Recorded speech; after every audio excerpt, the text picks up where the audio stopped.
Boys and girls, grade 6 once again, welcome for your lesson as usual, SST. And with all due respect, I request you kindly, as you listen to this lesson, don't forget to subscribe and also share this video to your colleagues. You know very well, grade 6, we are waiting for the exam, keeps here in about 1 month's time. So I beg you to listen to this one very keenly, and also don't forget your friend.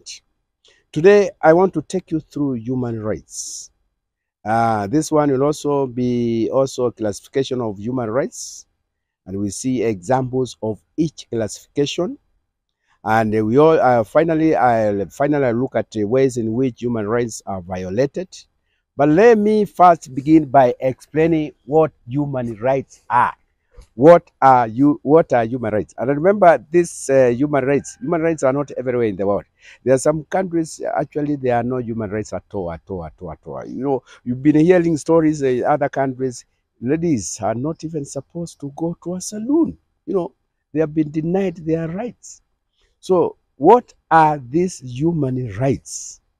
Human rights are the basic rights and the freedoms that belong to every person in the world, from birth to death.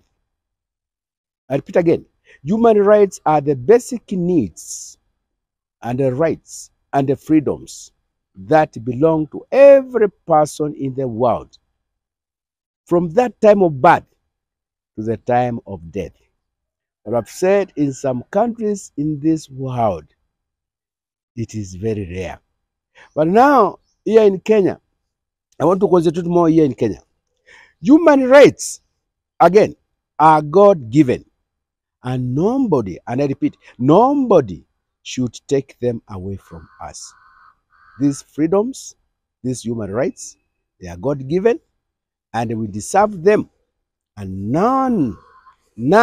nobody is in the position to take them.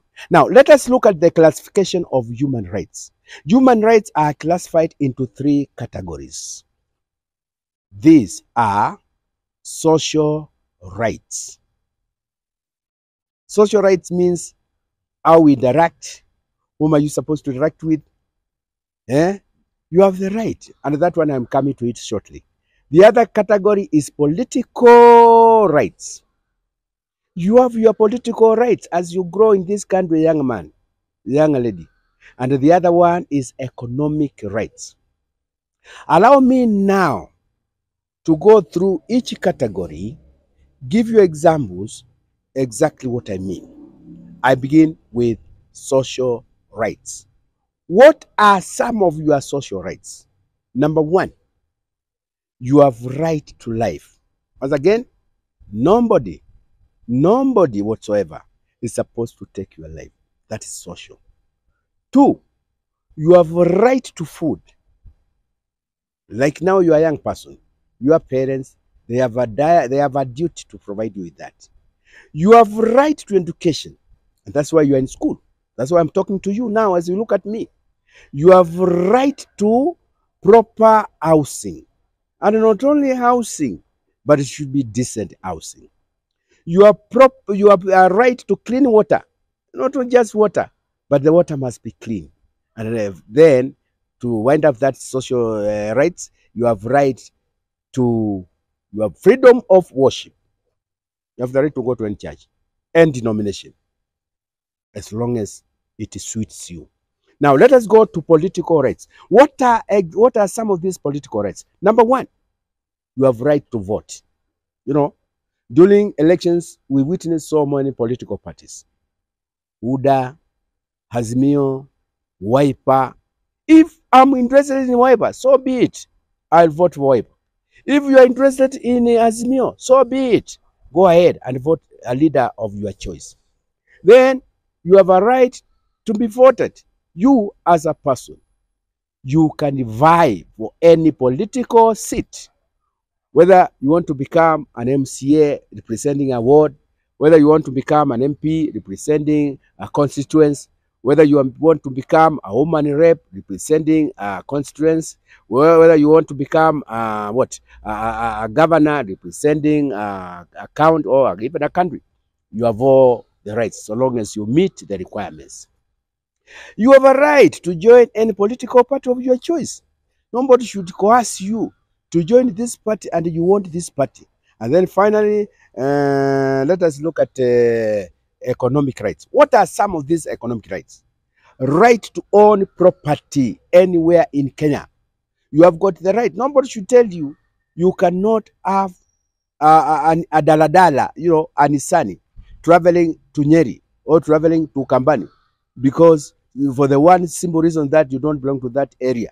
No, no, no, no, no, no, no, no, no, no, that's wrong. You can own and run a business in any. You can own a plot. You can own a plot in any part of this country, so long as it is within the borders of Kenya. And then you have got the right to be employed. Yes, if only there is an opportunity in that office and you have the rightful qualification, then you deserve to be employed.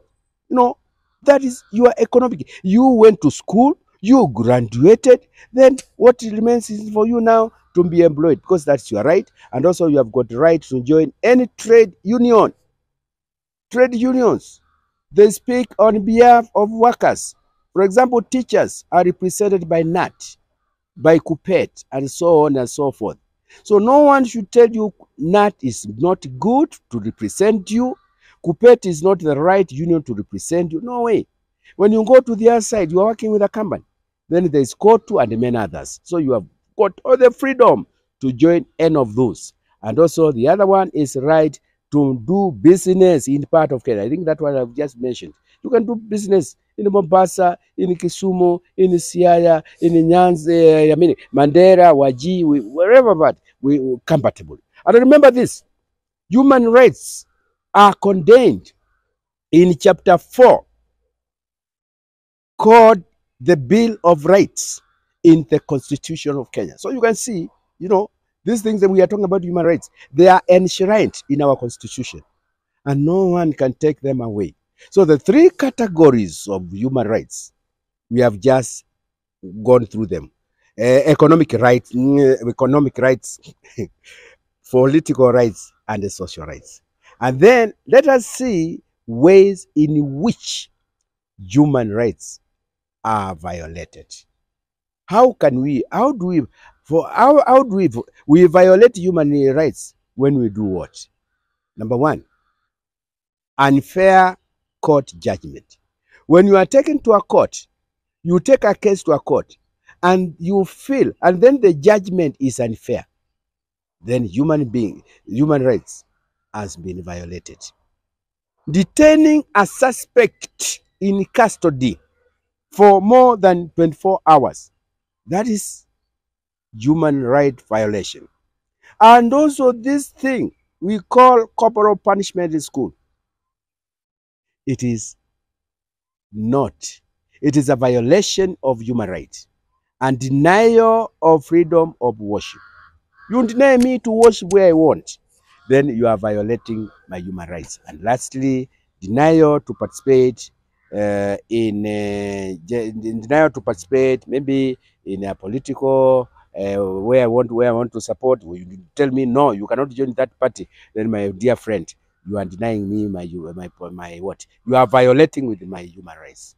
So boys and girls, we shall be making more contacts, and then we shall be enlightening each other. And wherever you have a challenge, if you want me to repeat, if you want me to touch something, if you have an issue, always you can reach me via MAFUNZO new curriculum. You can text there, and then of course I'll be ready.